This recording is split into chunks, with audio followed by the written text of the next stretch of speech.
ครับเสื้ออะไรช่าง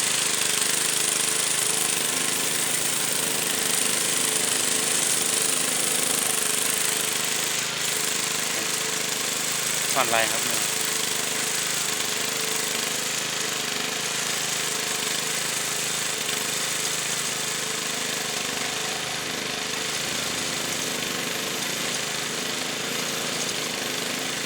ครับ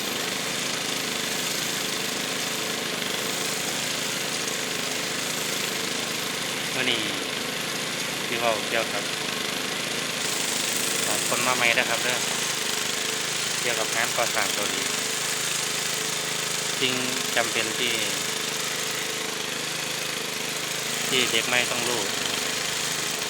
วัตถุสมมุตินะครับครับตัวนี้ที่มาบอกเกี่ยวกับตำแหน่งงานเด็กไม่นะครับผู้ใดสำหรับคนมาใหม่เขาที่แบ่งเป็นแผนกนะครับสร้างเหล็กสร้างไม้สร้างพวกปิ้งโต๊ะบีพวกเทปูนแล้วก็แผนกที่เกียงแผนกทั่วไปสร้างเหล็กคนเก่าเขาก็จะมีทีมอยู่แล้วสร้างไม้ก็จะมีทีมอยู่แล้วสร้างเอาแบบก็จะมีทีมอยู่แล้วสำหรับคนมาใหม่ก็ต้องทำใจครับเพราะว่าอาจจะได้ไปอยู่แผนกใดแผนกหนึ่งในกรณีที่เขาบ่มีงานอย่างเช่นช่างเหล็กหรือว่าสร้างไม้หัวหน้าบ่มาทุกคนก็ต้องย้ายไปอยู่แผนกที่เกียงปัญหาคือแผนกที่เกียงคือแผนกทั่วไปปัญหาคือคนมันหลายเรื่องงานมันบ่มีเพราะฉะนั้นผู้ใดดวงดีก็ที่ได้ออกผู้ใดดวงบ่ดีก็ได้นอนแต่หมายก็ว่านอนนี่บ่ได้เงินนะครับเพราะนั้นผู้ใดมาแล้วก็ตั้งใจทำงานครับให้เก่าตาหัวหน้าคนโตดีครั้งหนึ่งเขาเคยไปเฮ็ดสร้างไม้สร้างปูนสร้างเหล็กไปอยู่แผนกคาโก้ไปอยู่ในเทปูนถ้าเกิดคนเกาหลีก็จำได้ตอนเฝ้าที่เขาที่มีการเรียกโต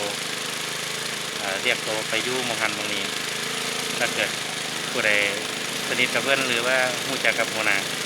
เขาก็เชิญไปใช้งานตลอดเพราะนั่นก็ไปย้ำคนมาใหม่ต้องทำใจครับบางทีเขาเพื่อนเขาเชิญแต่คนเก่าเพราะคนเก่าเขาจะบอกภาษาได้สิ่งจำเป็นมากก็คือภาษาวันนี้แต่ละตำแหน่งกับภาษา